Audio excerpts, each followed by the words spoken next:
Hanggang ngayon, hindi ko maubos maisip bakit gano'n na lang kasidhi, gano'n na lang ka-loyal itong mga tinatawag natin ng mga DDS supporters.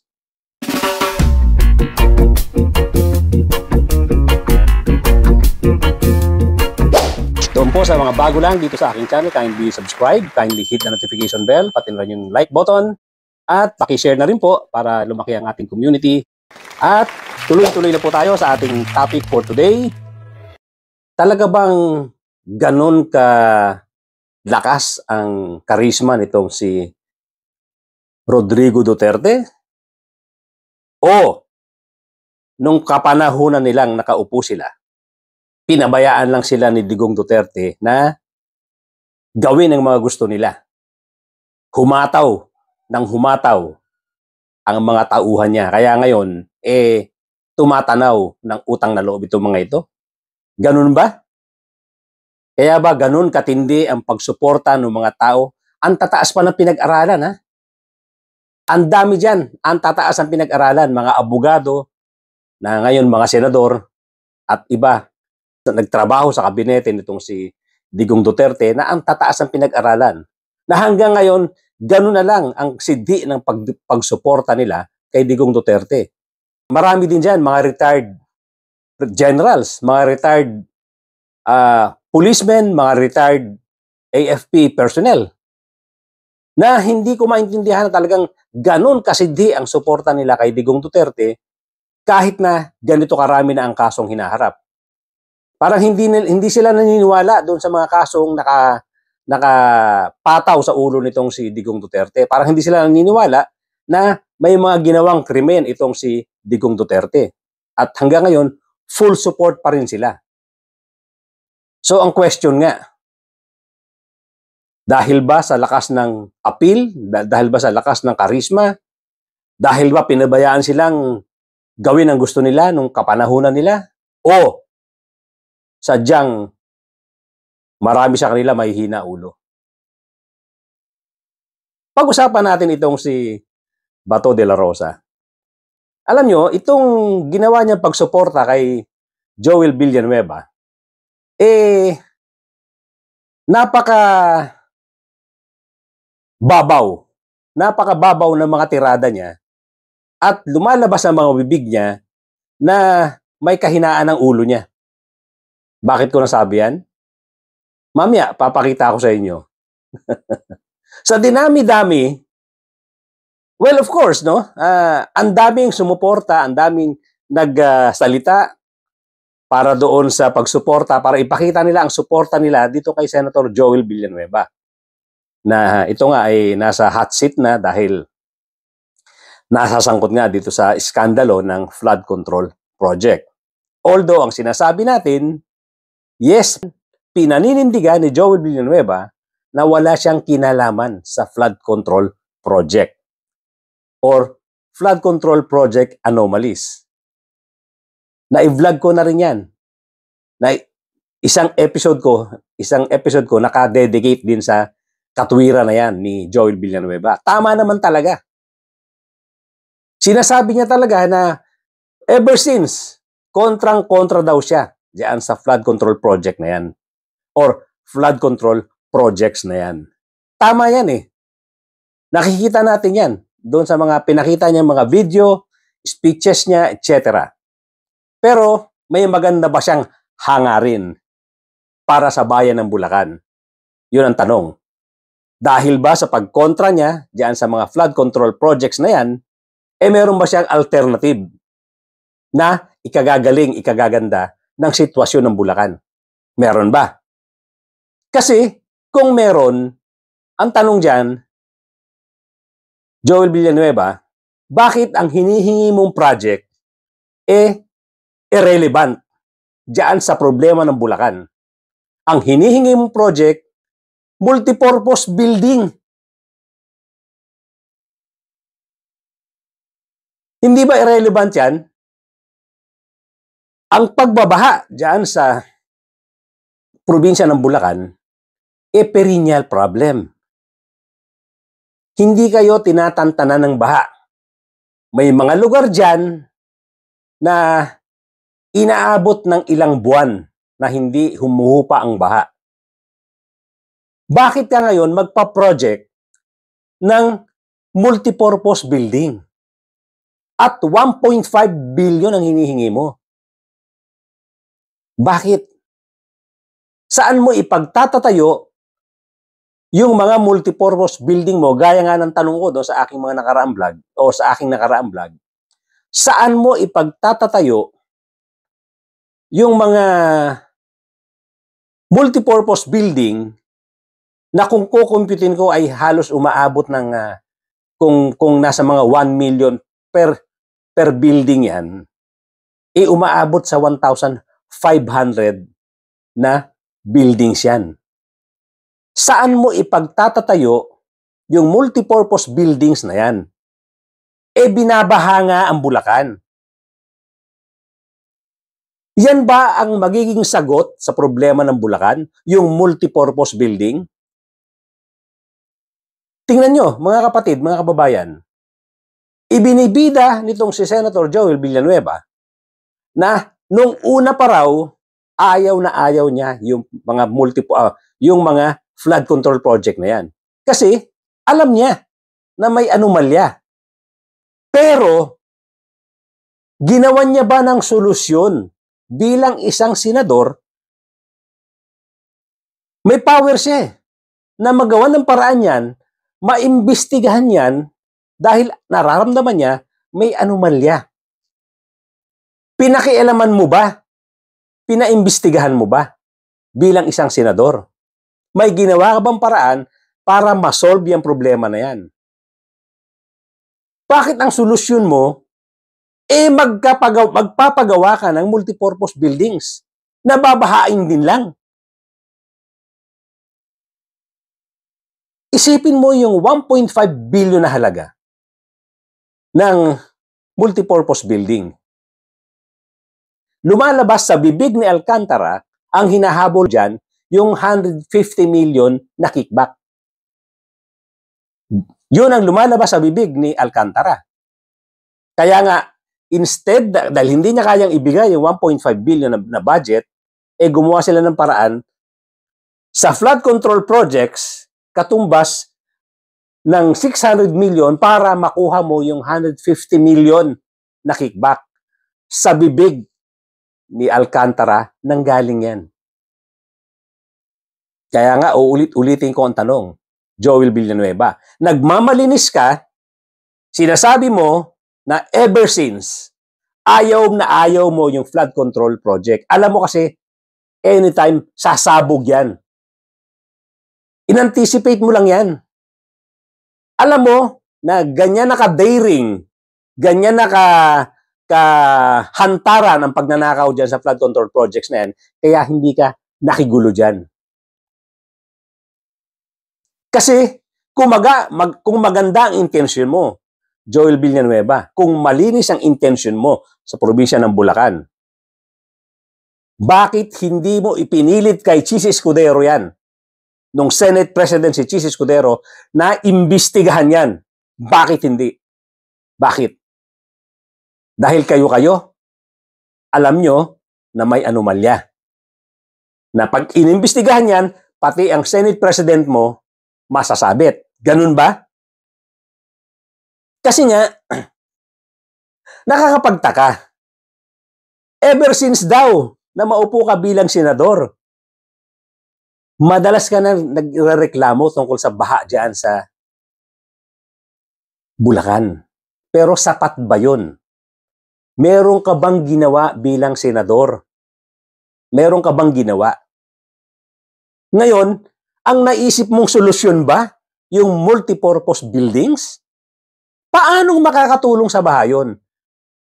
Joel Villanueva, paano makakatulong yan? Ipagtatatayo mo ba sa baha yan, yung mga multipurpose buildings na yan? Isipin mo yung laki ng halaga, 1.5 billion pesos para sa mga multipurpose building, na alam ko naman ang design ng mga multipurpose building, mga simpleng-simple lang yan. Simpleng-simpleng design lang yan. Ngayon, Kung hindi mo matatayuan 100% yung buong Bulacan, diyan sa halaga ng 1.5 billion pesos na yan, edi mauuwi din sa pagiging ghost projects yan. Magtayo ka lang ng ilang piraso dyan. Hindi ko sinasabing yun ang plano mo. Pero, marunong ako mag-compute. Dahil trabaho ko ang construction. Simpleng-simple ang mga multipurpose buildings. Wala mga partition halos yan. Meron lang isang maliit na opisina, toilet, bubong at flooring. Isipin mo yung 1.5 billion pesos. Sabi ko nga, di ba, sa una ko pang vlog, mga kapatid, yan ay isang katumbas na ng 20-story building diyan sa BGC. Isang magandang building na 20-story sa BGC yan, 1.5 billion pesos.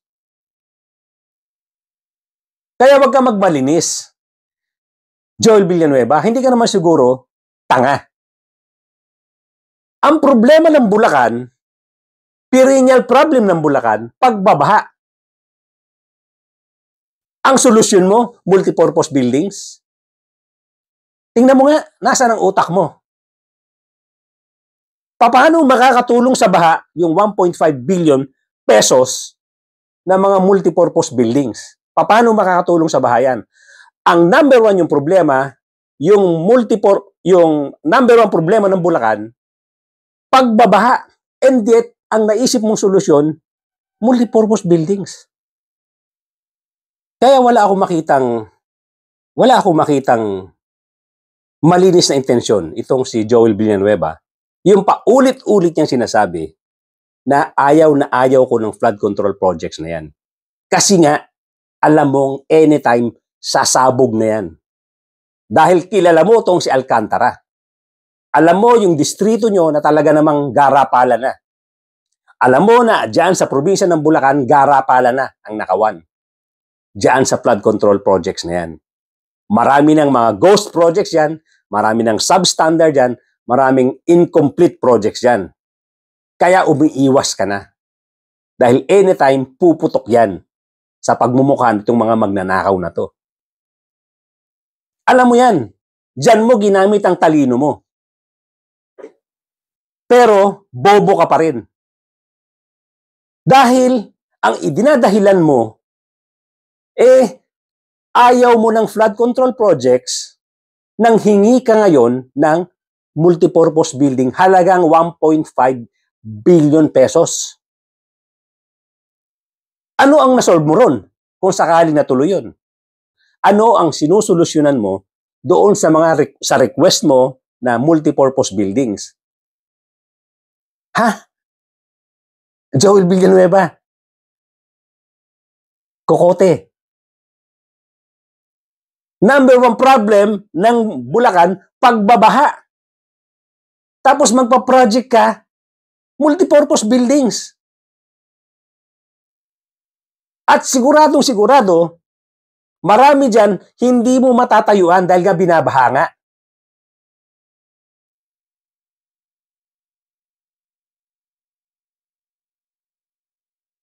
Kaya hindi tumatalab sa akin yung pagmamalinis mo. At pati yung mga depensa ng mga kapwa mo senador. Hindi ba nila nakikita ito? Mga mahihina rin ba kokote nila? Hindi ba nila nakikita yung pag-iwas mo dyan sa problema na yan, pero nanghihingi ka ng project na 1.5 billion multipurpose buildings, hindi ba nila nakikita yan na anomalous din yan? Anomalous na amount yan. Anomalous na amount yan.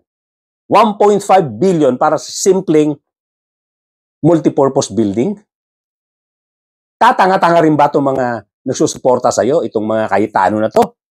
Itong sila Bato de la Rosa na to, sila Bongo na to, si JB Ejercito na to? Para suportahan ka dyan sa sinasabi mo? Hindi ba nila man lang naitanong sa'yo?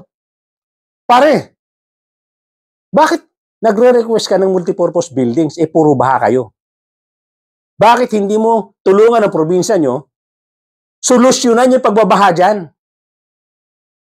Ayaw mo nung flood control project na yan dahil alam mo may anomalya, bakit hindi natin imbestigahan yan?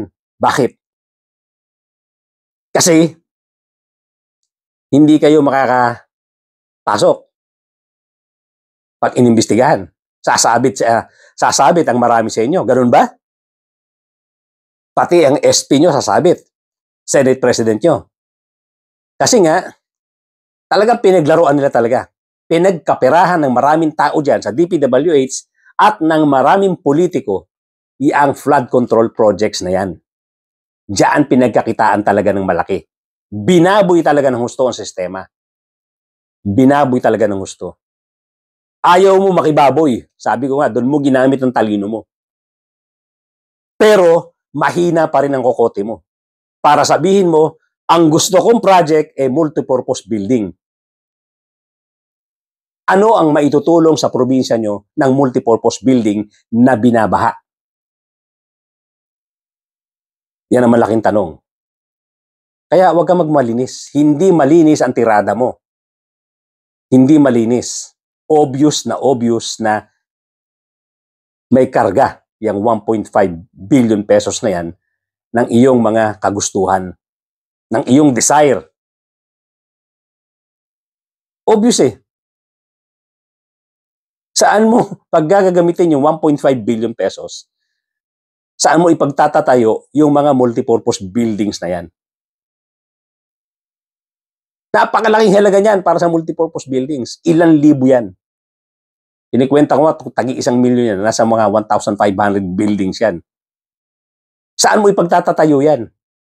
At ano ang maitutulong yan sa probinsya ninyo? Na ang pinakamalaking problema, baha. Bakit hindi mo harapin ang problema squarely dyan sa pagbabaha? Bakit hindi mo solusyonan? Isa kang senador. Kaya mong paimbestigahan yan. Bakit hindi mo ginawa? Dahil maraming sasabit na mga kaibigan mo. Hindi ba? Ngayon, kinasuhan na kayo ni Jingo Estrada. Yan ang sinasabi ko. Yung mga kaibigan mo sa Senado, sasabit. Diyan sa flood control projects na yan. Umiiwas ka. Pumunta ka sa ibang building, ibang project. Pero obvious pa rin. Obvious pa rin. Halatang halata. Joel Villanueva. Halatang halata. Kaya huwag ka magmamalinis. Halatang halata yan. Kaya tama ang pagdidemanda sa inyo ng ICI. Ito namang si Bato de la Rosa, isa sa mga nagtanggol sa iyo, isa pa rin tong napaka-babaw. Isipin mo, halos inamin niya sa kanyang pananalita, base sa kanyang pananalita, halos inamin niya na tinanggap mo yung 150 million pesos. Halos sinabi niya na tinanggap mo nga yung pera na yan. Hindi niya dininay eh. Hindi kanya ipinagtanggol. Joel Villanueva. Hindi kanya ipinagtanggol. Isa rin itong si Bato de la Rosa ang mahina kokote. Imbis na ipagtanggol ka, nilubog ka sa baha. Nilubog ka sa putikan. Nare-recall ko lang yung kaso na binanggit nyo about Senator Joel Villanueva. Sabi nyo, siyang project doon. Pero, Engineer Alcantara, sabi niya wala siyang project doon. Yung hiningi niya, hindi na-approve. Pero, how come na meron kayong binigay na SOP sa kanya? Kung SOP man tawag noon, bakit ka nagbigay doon na wala man siyang project na na-approve na ni-request niya sa inyo? Your Honor, nung po sa affidavit, alam po namin, 1.5 billion po yung gusto niyang request na allocation po. 1.5 billion po yung gusto niyang request na allocation po. 1.5 billion po yung gusto niyang request na allocation po. 1.5 billion po yung gusto niyang request na allocation po. 1.5 billion po yung gusto niyang request na location po sa mga multipurpose building, roads and other structure po. Yung allocation po talaga at that time, tulad po na sinabi ko na nakaraang hearing, 600 lang po. Kami pa yung lumapit ni boss kay Sec kung paano po mapagbibigyan sana si Senator Joel at 1.5. Ang allocation na lang pong natitira ay parang 600 po. So, nag-isip po kami ng paraan na paano po maimamatch in terms of proponent yung 1.5B maging ang initial computation po namin ay 150. So, nag-submit po ako ng 600 worth ng flood control at 25%. Magmamatch po dun sa 150. Sinabit po namin sa Manila po. Oh, pero yung flood control na yun, na project, sinabi mo, hindi alam ni Senator Villanueva. Galit po kasi siya doon. Nalit siya sa flood control, di ba? Yes po. Ilang taon na yan, sige, sigaw-sigaw dito sa hearing na ayaw niya flood control. Pero bakit ka naglagay ng project doon na i-dedicate mo sa kanya? Wala kang paalam sa kanya. Bakit Sir, ka gumawa ng gano'n? Opo. Kasi nga po, nung time na yon, nag-iisip po kami ng paraan para ma-accommodate yung 1.5B na request na multipurpose building. So, nag-usap po kami, nireport ko po kay... So, yung short, diskarte na ninyo yon Yes ni po, Your Honor. Yusek Bernardo. Na Yes po. mag-flood control kayo para sa kanya without his knowledge. Para makapagbigay kayo sa kanya. Yes po. So, yung binigay nyo na pera, hiningi ba niya yun sa inyo? Hindi po, Your Honor. Hindi niya hiningi ang pera na dineliver mo. Ako po ang gumawa ng paraan para masatisfy lang po yung request na 1.5B. Masatisfy lang po yung request na 1.5B. Kaya nga, gusto ko sabihin sa inyo, kung sabihin nyo involved si Senator Villanueva sa flood control, right here, right now, mag-resign ako sa pagkasenador. Kung sabihin mo na humingi siya sa inyo na flood control, dahil ilang taon ko nang naririnig yan na sasabihin niya na ayaw niya na flood control, galit na galit siya dahil ang Bulacan nababahan ng flood control. Pero kung sabihin mo na naghumingi na flood control sa inyo, I'm sure, hindi yan nangyari. No, Your Honor. Sabi ko nga po, hindi po. Ako po yung nagawa po. Pero kung sinabi mo sana na sa bata niya na itong pera na ito para kay Joel Villanueva, Senator Joel Villanueva, tulong ko sa kanya, galing ito sa flood control, sigurado ako hindi tatanggapin yun, magbagwawala yun. Sigurado ako hindi tatanggapin yun, magbagwawala yun. Sigurado ako hindi tatanggapin yun, magbagwawala yun. Sigurado ako hindi tatanggapin yun, magbagwawala yun. I agree, Your Honor. Kaya hindi ko po sinabi. Hindi ako didipisahan yung kasamahan ko, ha? I agree, Just to Your be honest with you, alam ko yan, galit na galit siya sa flood control si Joel Villanueva. Inilubog ka nitong si Bato de la Rosa. Mantakin ba namang sabihin na kung alam lang ni Joel Villanueva, ni Senator Joel Villanueva, na yung pera na yan ay galing sa flood control project, baka sakaling ka pa niyan. Hindi niya tatanggapin yan. So, ibig sabihin, naniniwala itong si Bato de la Rosa na tinanggap mo yung pera. Kaya tama lang talagang kasuhan ka, Joel Villanueva. Yung pagmamalinis mo, na ang dami-dami mong, sabi mo, resibo, yung mga video na galit ka sa flood control project, hindi resibo yun. Part ng drama mo yun. Nilubog ka nitong si Bato de la Rosa. Nilubog ka. Isa rin yan na mahina kokote. Imbis na ipagtanggol ka, in effect, inamin niya na tinanggap mo yung pera. In effect, naniwala siya na tinanggap mo yung pera. Hanggang dito lang po muna mga kapatid, mga kababayan. Thank you so much for joining me today. At doon po sa mga bago lang sa aking channel, kindly subscribe, kindly hit the notification bell, pati na rin po yung like button.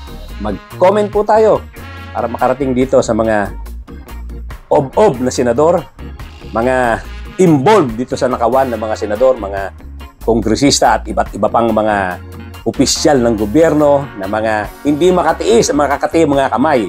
Kinakawawa ang taong bayan. Mga kapatid, ipaglaban po natin ang rights natin. Huwag natin tantanan itong mga politiko, itong mga opisyal na to na wala nang ginawa kundi pag-interesan yung perang hindi kanila. Makakati ang kamay. Masahol pa sa mga madudungis na magnanakaw.